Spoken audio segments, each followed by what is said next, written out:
Om Namo Bhagavate Vasudevaya. Om Namo Bhagavate Vasudevaya.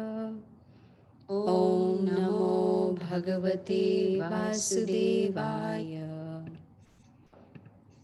So we are continuing with Bhagavad Gita as it is, chapter number 9, which is entitled The Most Confidential Knowledge, text number 1.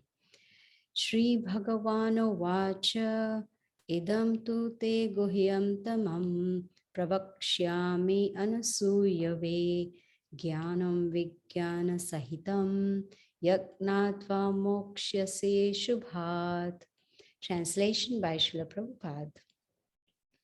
The Supreme Personality of Godhead said, "My dear Arjuna, because you are never envious of me, I shall impart to you this most confidential knowledge and realization, knowing which you shall be relieved of the miseries of material existence." Om Ajnanatimirandasya Jnananjana Shlakaya Chakshur Unmilitam Yena Tasmai Shri Gurave Namaha. Once again, welcome to all of you. And we are starting a new chapter today, which is entitled The Most Confidential Knowledge. So the question is, if the Bhagavad Gita is available, anyone can read it online. The Bhagavad Gita book itself is available. Anyone can buy it and read it. So what's confidential? Everything is open in there. So there's nothing confidential or most confidential in Bhagavad Gita. Well, there is. One may be able to read the Bhagavad Gita either online or the book Bhagavad Gita itself, but one will not be able to understand the most confidential part of the Bhagavad Gita. So here, Krishna, first of all, it says Shri Bhagavana Uvacha. Bhagavan means the Supreme Lord. So we can see that the Bhagavad Gita is not written by just any ordinary personality. It's written by the Supreme Personality of Godhead himself.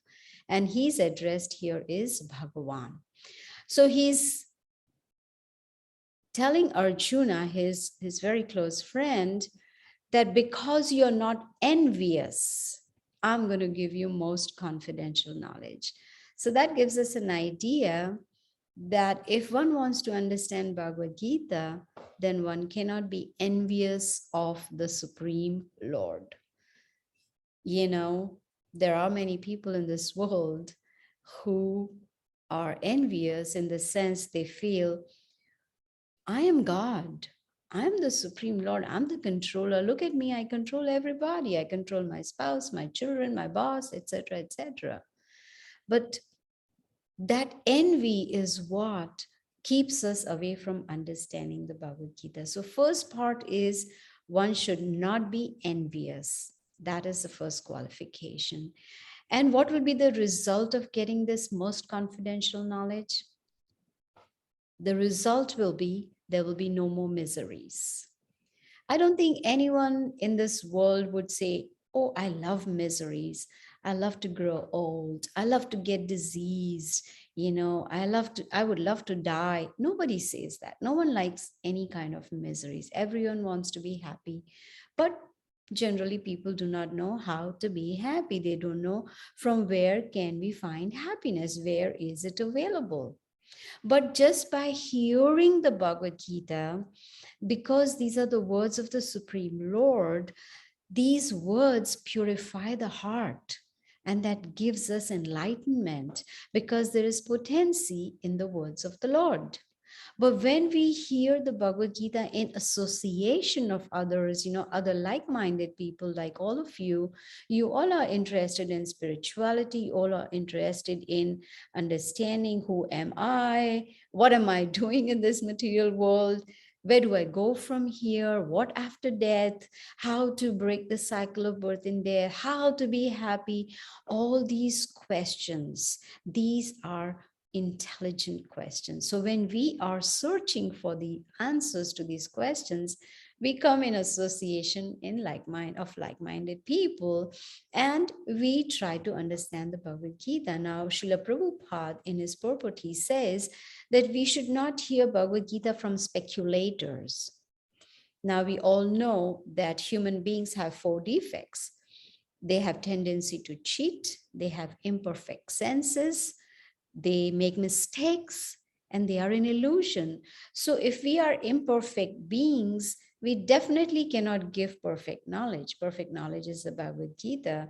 So if we do not take the knowledge from the Supreme Lord himself, if we take it from speculators, who say, oh, I think, in my opinion, so and so. No, we are not interested in anyone's opinions or their ideas. No, we want to get the most confidential knowledge as it is, and that is possible when we not only hear Bhagavad Gita but also put it into practice. Now, we've been learning in all these chapters up until the 9th chapter, where Krishna is stressing the importance of performing service, doing some devotional service, which means serving with devotion. And when Krishna sees our sincerity in performing such devotional service, then he gives us the intelligence by which we can understand this most confidential knowledge. It's not just by reading that we can understand. It's not just by hearing we can understand. No. In chapter 10, we will come across a very beautiful Sanskrit verse where Krishna says, Tesham satata yuktanam bhajatam priti purvakam dadami buddhi yogam. Buddhi means intelligence. He says, when one worships me with love and devotion, he says, then I give the intelligence by which that person can understand me. So to understand God is not that easy, but at least we have taken the first step of understanding by taking on this knowledge. And this knowledge will lead us to self-realization, where we will understand who we really are. Now, in chapter 2 and 3 of the Bhagavad Gita, we understood Krishna talking about the soul, the spirit soul, that we are not this body, but we are the spirit soul. And in chapter 3, we learned about karma yoga, how to perform actions in such a way that there are no reactions. Because the moment we have reactions, then we continue in the cycle of birth and death. So hearing about chapter 2 and 3 about soul and karma was confidential knowledge. Then in chapter 7 and 8, Krishna started speaking about devotional service, how to perform service with devotion. And that is more confidential knowledge, more than about the soul and karma. Now in chapter 9 that we have started today, Krishna is going to talk about not just devotional service, but unalloyed devotional service, which means that service which has no mixture in it, which is completely pure. It is unalloyed, totally pure. Now, that is most confidential knowledge. So if we get the knowledge about the most confidential knowledge, and if we put it into practice, so we get the theory and then we put it into practice, the result will be liberation. Liberation from all kinds of miseries, like he is telling us in this verse that we read today. And then that stage of liberation is called Brahmabhuta stage. So there's a beautiful verse in the 18th chapter which will say, Brahmabhuta prasannatma na shochati na kangshati. Brahmabhuta stage is where prasanna, where a person is very happy, because that person has reached that stage of liberation where there is no more lamentation and there is no more hankering. That is the Brahmabhuta Prasannatma stage. Now in this verse, Sanskrit verse we read, it says idam jnanam. Jnanam means knowledge. So it's referring to that knowledge which teaches us about pure devotional service. Now, there are 9 different processes of devotional service. And in the Srimad Bhagavatam, which is a summary of the Vedas, it says, Shravanam, Kirtanam, Vishnu, Smaranam, Padasevanam, Archanam, Vandanam, Dasyam, Sakhyam, Atma Nivedanam. These are the 9 processes of devotional service. And it starts with Shravanam. Shravanam means hearing. Kirtanam means chanting, chanting the holy names of the Lord. And that will lead us to Smaranam, which is remembrance of the Supreme Lord Sri Krishna. Now, what do these different processes help us to do? It helps us to reach a stage of consciousness which is spiritual. Right now, we are in material consciousness. All we think about is about the body, everything related to the body. There is not much knowledge or realization about the spirit soul. There is no realization about spirituality or about devotional service. So when we start understanding Bhagavad Gita and putting it into practice, then our material consciousness will start getting cleared, kind of cleansed. And then we will come to that spiritual consciousness, which will help us to understand Krishna. Now, a very important Sanskrit word in this verse that we read today is anasuyave, which means non-envious. Now, there are many people who like to write commentaries on the Bhagavad Gita, but are they bona fide? Now, for instance, I open a school in my backyard. Would any of you be ready to send your children to my school in the backyard? Probably not. Why? Because it's just a school I have opened on my own. It's not connected with the Board of Education. It's not bona fide. It's not authorized. So there is no point in sending your children to the school in my backyard. But if we really want to educate our children, we send them to a recognized school, something that's authorized, something that is connected to the Board of Education or to the government. So then when they graduate from that school, their degree is valid, not the one which is in my backyard. So it's important when we take on spiritual knowledge, we should take it from a bona fide source. Now you may say, am I bona fide to speak about the Bhagavad Gita?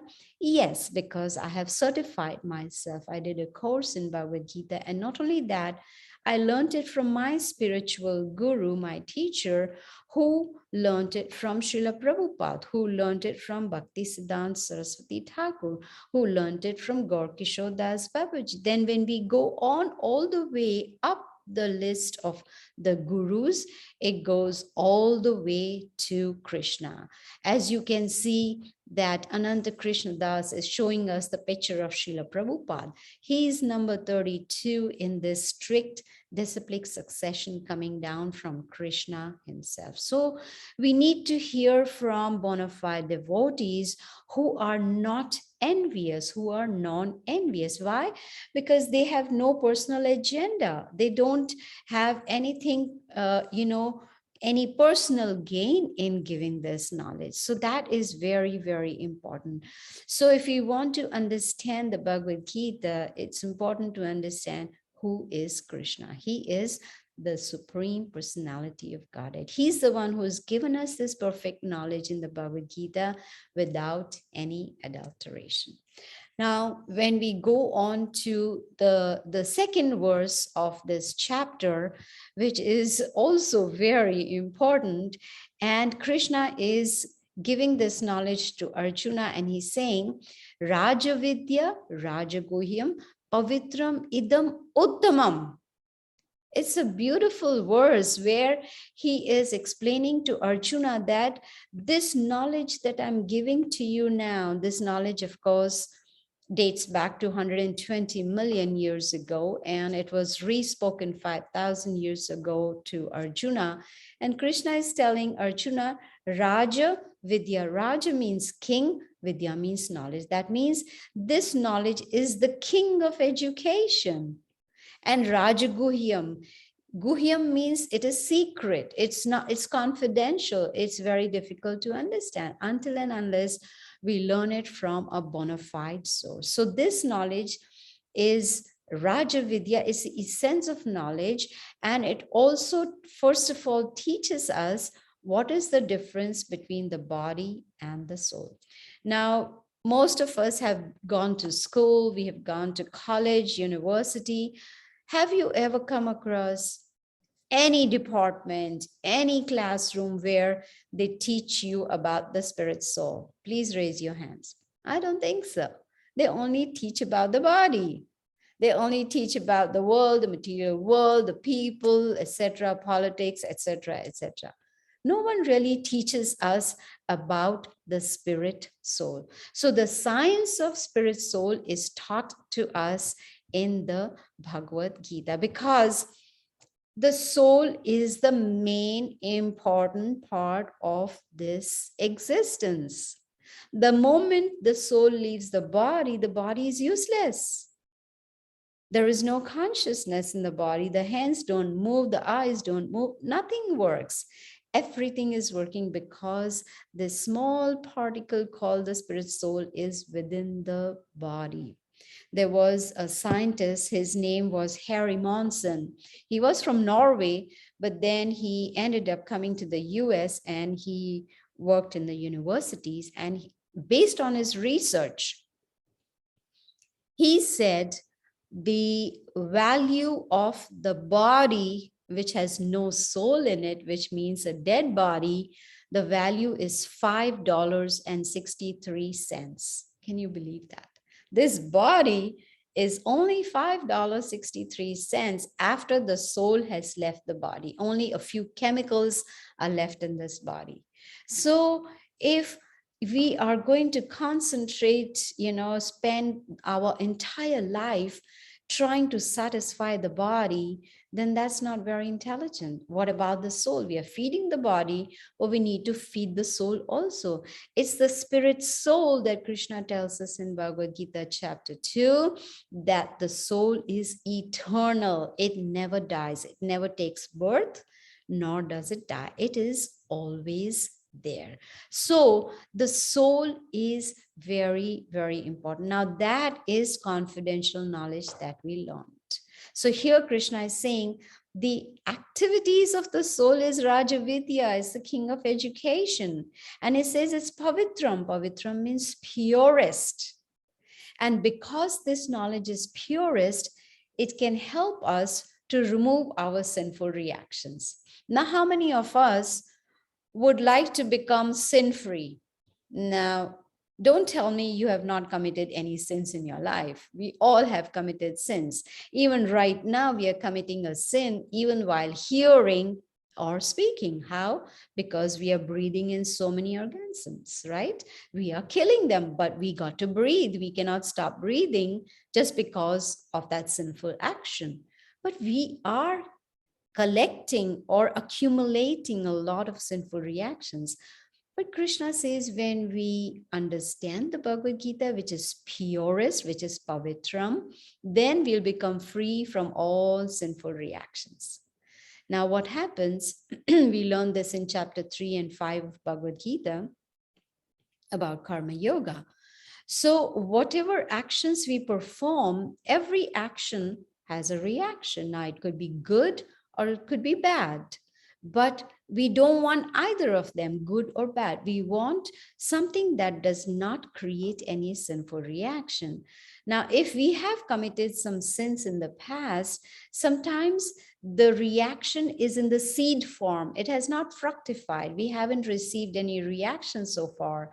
Some of the sinful activities that we performed in the past, it is time for them to fructify now. And that is why we experience happiness or distress, whether it is misery or not. Now, there are some sins that we have stopped performing, but the reactions are yet to come. They have not yet come. So this cycle of karma is very complicated. That's what Krishna tells Arjuna. It's very difficult to understand, actions and reactions. But with the help of the Bhagavad Gita, we can come to a stage where we perform actions in such a way that there are no reactions at all. And how? By engaging in devotional service, which means performing service which is done with love and devotion. So this knowledge, Krishna says in this verse, is it has the purifying potency, and devotional service is the perfect way to do it, and it is uttamam. Uttamam is topmost, it is transcendental, and it says pratyaksha, which means this devotional service is so perfect that we can perceive the results directly. It's not that something, oh, we do, and I'm not sure if I'm going to get the result or not. No, we can perceive the results directly. Just like in every class, I talk about mantra meditation, because when we chant the holy names of the Lord, there is purification of the heart. And this purification helps us to come to a stage where we get transcendental pleasure. And gradually one becomes enlightened, Krishna says, without a doubt. Enlightenment without a doubt. In the Vedas, they are very vast, and the summary of the Vedas is actually called Srimad Bhagavatam. In Srimad Bhagavatam, there is a very nice pastime of a great devotee named Narad Muni. Now, before he became Narad Muni, he was the son of a maid servant, someone who, goes house to house and washes dishes, does laundry, etc., etc. So he was the son of the maid servant, and but he got the opportunity to serve saintly personalities for 4 months. He would also hear from them this spiritual knowledge, and he would serve them. So what happened, the result was that in the next life, he got the birth of Narad Muni, the great sage, which means he came on the path of religion. That is what this verse says, dharmayam. He achieved the highest goal of all religion, which is love of God. He became so soaked in love for the Supreme Lord that he became an absolutely pure devotee. And it says this Bhagavad-Gita knowledge is sukham, which means it makes you very happy and joyful. I have been teaching Bhagavad-Gita for almost 35 years. I have never seen anyone cry while hearing the Bhagavad-Gita. I have never seen anyone sobbing, oh my God. No, it gives so much joy and pleasure. If it didn't give us so much joy and pleasure, you think I would be reading and teaching Bhagavad-Gita for 35 years? No way. It's the chanting of the holy names, it's the reading and hearing and explaining of Bhagavad Gita that brings about so much pleasure and happiness. And that is what Krishna says in this verse. It is sukham. That means it gives happiness and pleasure. How? Because this service attitude mixed with devotion, it gives spiritual pleasure and it makes one happy. How? Because the heart starts getting cleansed. All the nonsense in the heart comes out. Now one may say, I don't have any nonsense in my heart. Well, probably, maybe in a small degree, but it's there. We cannot deny. There is lust, anger, pride, greed, envy, illusion. All these are nonsense things which are there in the heart. It may be in a small degree or it may be in a large degree. It doesn't matter, but that needs to be cleansed out. Only when the heart becomes pure, then we will be able to understand Krishna, the Supreme Personality of Godhead. So here, Krishna is saying that the process of devotional service is actually Raja Vidya, which means the king of education. It is confidential, it is pure, it is transcendental, and it is joyfully performed. I have never seen anyone chanting, doing mantra meditation and feeling terrible and miserable and crying. No. Why? Because these are spiritual sound vibrations. And the Supreme Lord Krishna himself 500 years ago, he came just to teach us how to perform this devotional service, how somehow or the other we can regain our constitutional position. Krishna says, Jivera Swarup hoy Krishnera Nitya Das. So Jivera Swarup, our constitutional position is Krishna's. Nitya Das means eternal servant. That is our position, to be the eternal servant of the Supreme Lord. Now, in the very next verse, Krishna says, those who are not faithful in this devotional service cannot attain me, O conqueror of enemies. Therefore, they return to the path of birth and death in this material world. Very, very clear and simple. So if, in fact, anything that we want to do, the basic faith is required. For instance, I want to I want to use the public transportation. Here in Atlanta, we have something called MARTA service. So I want to go by MARTA from my house to the airport. Now, when I reach the bus stop or the station, the train station, wherever it may be, I have two options. One is that I have faith that MARTA service is recognized by the government. It is bona fide, and it definitely has the driver who is experienced and licensed, and the driver knows the directions to go from point A to point B to take me to the airport. And I hop on the train and I reach my destination. Of course, I buy the ticket first. I can't go without ticket. Now, the other option, excuse me, the other option is that I stand there and I say, I'm not sure if the driver knows his way. I'm not sure if there is enough, fuel in the train. I'm not sure if I'm going to reach my destination. And so I don't want to hop in this train. Now, who's at fault? It's me. I've got to have that faith. The fact that MARTA transportation service is a government service, it's a bona fide service, there's nothing to fear. I just hop on the train and reach my destination. Similarly, if excuse me, if I don't have faith in Krishna, if I don't have faith in the Supreme Lord, if I don't have faith in the Bhagavad-Gita, what will happen? I can't go anywhere. I won't be able to understand it. So here Krishna is saying those who are not faithful, even if they don't have basic faith, they cannot attain me. We cannot go back to the spiritual world. What is the situation of such people? They come back into this path of birth and death in the material world, which means this material world is temporary. Dukhalayam ashashvatam. It is temporary and it is full of miseries. And that is the reason why people are not happy over here, because we are looking for happiness in the wrong place. Krishna says, if we do not have faith, if we do not try to understand, then we will come back into this material world. So faith is required. I usually give a very nice example.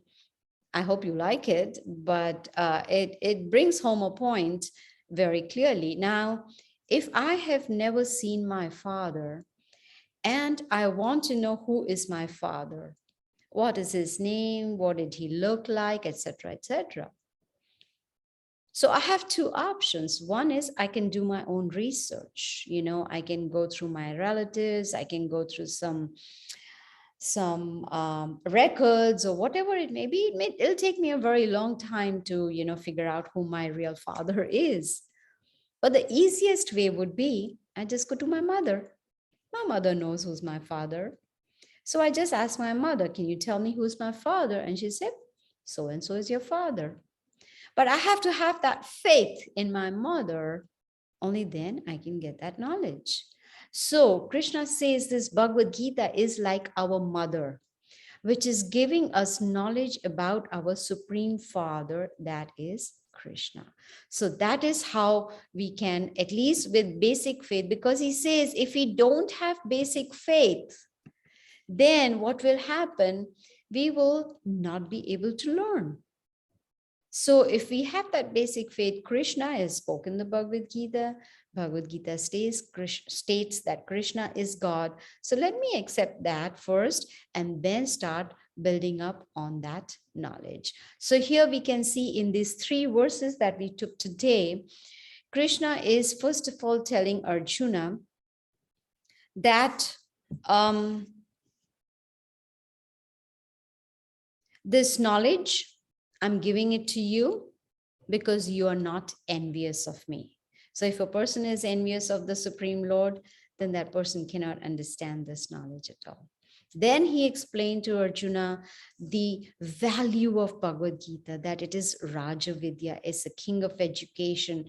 Raja Guhyam, it is confidential. Pavitram, it is pure. Uttamam, it is transcendental. Prataksha, you can directly perceive it. So he's giving all this knowledge so that we can get inspired to take on this knowledge very seriously. And then in the verse number 3, he clearly states that those who are not faithful, those who do not believe in me or in the Bhagavad Gita, what will happen? They will come back into this material world, again go through the cycle of birth and death over and over and over again.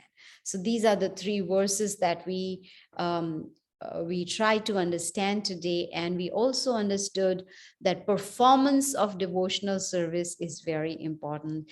And the first step of performing devotional service is, of course, hearing, which we did.